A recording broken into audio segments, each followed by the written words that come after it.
Welcome to this brand new chapter. So, we've graduated from the more simple, easier iPhone footage, social media post type videos that we've been working on to get comfortable editing and to build our structure and foundational understanding as a video editor.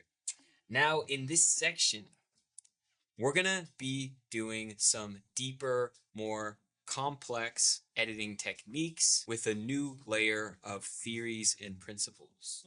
You'll be able to use these new techniques that we're going to get into to improve your rough edits and help you decide what to cut, when to cut, what to show, all the more subtle things that you learn as you develop your ninja editing skills. And really, it's stuff that you would normally be learning over a long period of time working with a lot of projects. But instead, my goal is to give you that information and those insights in a much shorter time, in a time of days rather than years. So for this section, you can use your own footage if you'd like, or you can download the same exact shots that I'm going to be editing with, and we will do our edits together. If you do want to go in the direction of using your own footage, totally cool. I would just recommend using a past project where you have multiple shot types to choose from, because we're going to be diving into shot types, shot ordering, shot pacing, shot length, all these different kind of techniques. So feel free to use your own footage. If not, feel free to download the footage I'm providing, and let's get into it.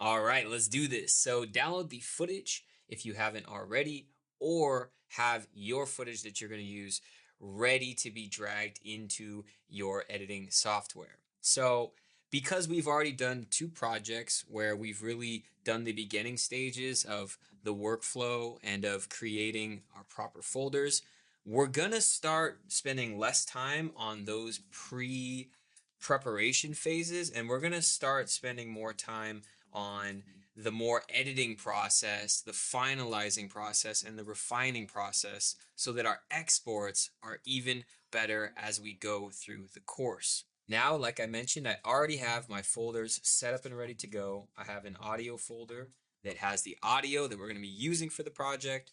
I have a behind the scenes folder with footage and clips from the shoot. We may use some of this, we may not, we'll see. As you can see, that's how it went down. And we have our footage folder. This is our main footage that we're going to be using. This content was shot in 4K, so I'll also be walking you through the creating your proxies step in this section. And I already have the Premiere folder ready to go. And we have the student downloads folder. That's the folder that you'll be using for your footage.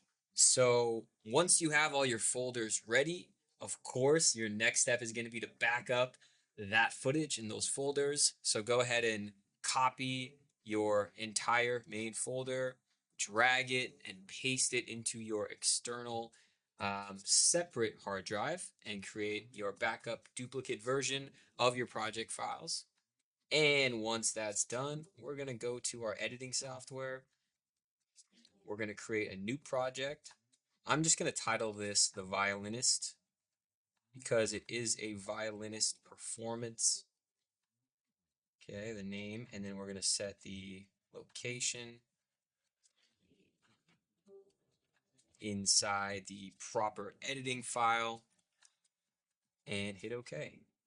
Now that we have our editing project ready to go, the next stage is going to be to drag in our main footage folder.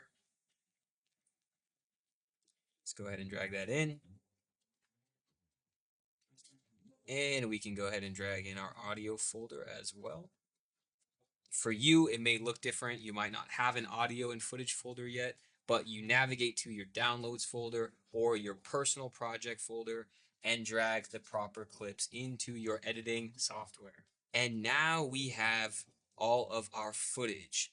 And like I mentioned, the version of footage that you're going to be working on if you downloaded this is going to be a slightly lower resolution. It's not going to be 4K. Otherwise, it would take you days to download the footage.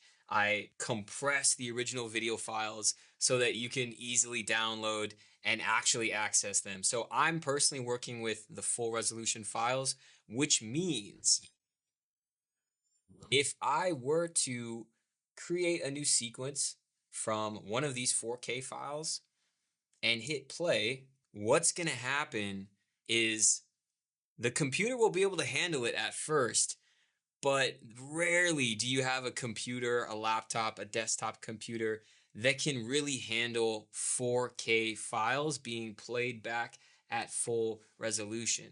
So when you're shooting 4K on your phone or on your camera or with a drone or whatever it is, and you're noticing that your playback isn't smooth and it's going, it's getting choppy, we don't want that. That kills your creativity and that doesn't allow for you to really get into your flow state. And the best, easiest way around that is to create what we call a proxy file. Now, a proxy file is simply a temporary copy, kind of stand in of the original file, but it's a lower resolution file that's easy for your computer to play back. This is what you use while you're editing is the proxy file. And then when you're ready to export the final video, you turn off your proxy files and export with the full resolution files. And even if your computer doesn't lag on just playing back one 4K file, I guarantee when you start to really build out your edit and you have multiple layers and there's a lot of things going on in the timeline and you're trying to play back at 4K file, there's going to be some chippity choppiness, okay? So let's now get into the workflow on how to properly create a proxy file. So what I'm going to start with here is by taking all of our footage that we have and I'm going to highlight it. And next I'm going to right click, go to the drop down menu, go to proxy and click create proxies. What's going to pop up next is it's going to ask me what of the preset options I want to use. I'm going to choose low resolution proxy file. Of course, higher resolution, more data for your computer to try to play back smoothly. The lower the resolution, the less data, the easier and more flow your computer can have to play back your high res files. So I'm going to click low res proxy. And before we hit OK, we want to set our destination folder, okay? Otherwise, it's going to save our proxies in some random place in your computer and you're not going to know where they went. So let's click on Browse. And let's now navigate to our proper editing folder. And I'm going to create a proxies folder. This is where all the proxies are going to live. Select the folder and hit OK. Now for Premiere, what this is going to do is it's going to pop up Adobe Media Encoder and it's going to add all these proxy files to a queue. Now for whatever editing software that you're using, there's going to be some type of similar process where it's going to be added to a queue and it's very likely that you'll have to just simply click the start or play button to start that queue to start generating those proxy files for your original files. And here we go. It looks like Adobe Media Encoder is already cooking. You can see it's got all the files that we just chose queued up, ready to go. And we're going to take a second to let these export. Okay, and so that's really got my computer on one. So if you can hear the fan in the background, I'm sorry, it kind of sounds like spaceship, but it sounds like a Tesla. But that's because it takes a lot of computing power to convert these files. So my proxies are done exporting. And the next step, if it doesn't already show in your project window a proxies tab, what we're going to do is right click the top, go to metadata display, type in proxy, click proxy, hit OK. And now, as you see, we have this proxy column and it shows on all the files that we wanted to create proxies for, we've got them. And that is how you create proxies. So you can come back to this lecture for any future projects to revisit how to create proxies so that your computer can handle the higher resolution files that you're working on. In the next lecture, we're going to start dragging the footage into the timeline and start building out our edit.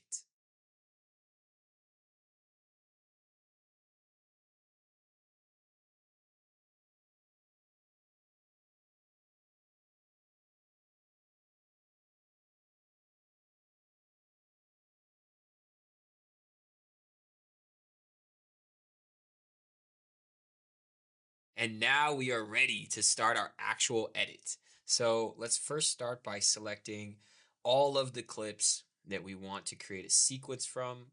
Right click the first clip and create a new sequence from this clip. Now, first thing I'm going to do here is label this timeline main sequence. And I'm going to create a sequences, as you are getting very good at by now, main sequences folder. Drag that sequence into the folder. And we're going to start going here and pulling selects on our footage. And I actually want to take a second here because this is going to be a circumstance where, like I mentioned, we have multiple takes of the same performance.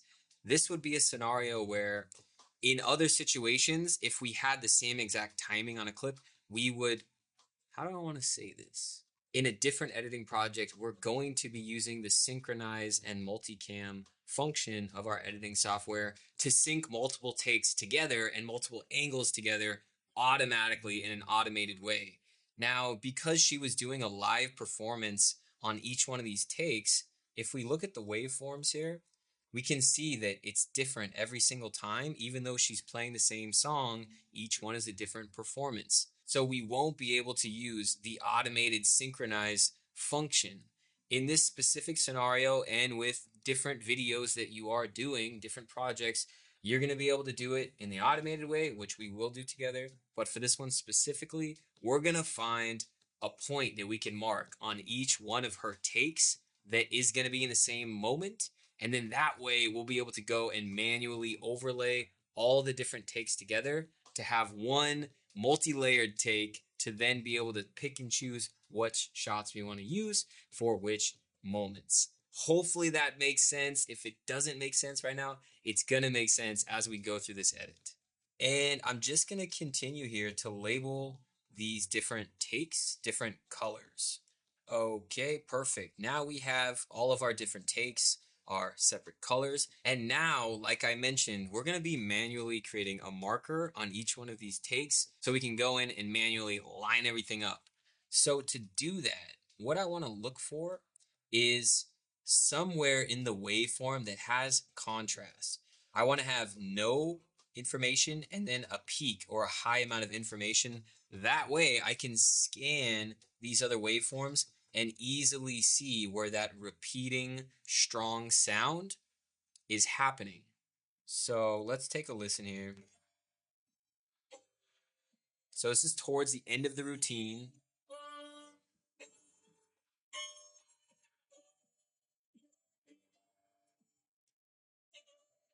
Okay, perfect. I think this is going to be a good moment to sync the rest of the clips to. So I'm going to take my cursor to the peak of this note that she plays towards the end of the track, and I'm going to find that same moment on the next take. Okay, it's coming up right here. Perfect. Go to that peak, select the clip, go to the peak, hit M to leave a marker, and now I'm going to add it to the rest of the sequence. Boom, perfect. Now we have our marker here on each of our takes. Now what we're going to do is manually move our takes and layer them on top of each other. So I'm going to drag the video for this one up, match up these markers, and do the same thing for the rest of these clips.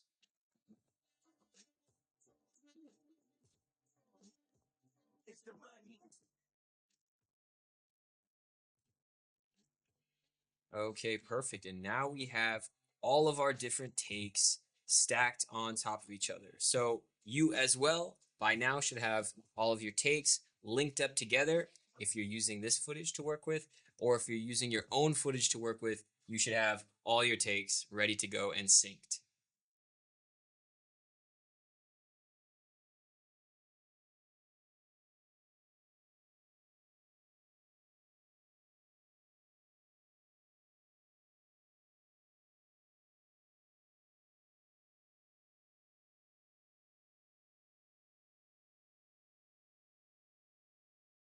So now that we have all of our clips synced up, the next step is to drag our audio that we're actually going to be using for the edit. So let's go to the same point of the audio track and mark the same point that we marked for all of our other video files. So it's towards the end.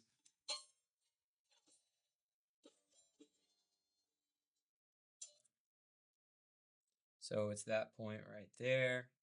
Hit M for marker.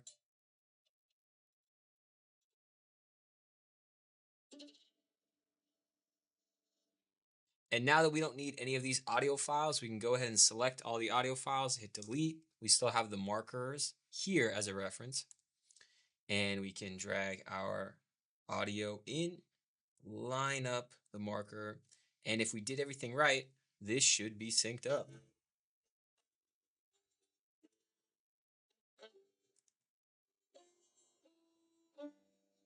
That's looking synced to me. So we've done a good job so far. Now, what I want to do is trim some of the excess clips that we don't need. So we're going to go to the beginning of our actual audio file, and I'm going to hit C to bring up the blade tool. And I'm going to hold shift before I do the normal cut that we've been doing throughout the course. What that's going to do is, rather than making a cut on one single layer at a time, when I hold a shift and a click, that's going to make a same cut across all the layers, which is really handy in this kind of scenario because we've got quite a few layers that we're working with here. Now that I've made the cut on all those layers, I'm going to highlight them and hit delete. Then we can simply right click, ripple delete to fill that empty space. Now we can do the same thing at the end. Okay, go to the end. I'm gonna press C for the blade tool, hold shift and click. There we go.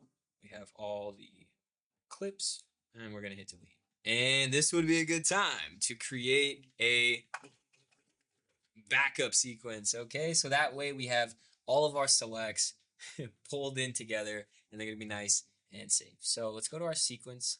Let's hit Command C and hit Command V to duplicate it. Let's go ahead and name this backup. Okay, drag it back into the sequences folder. And now we're ready to start cutting together our rough edit.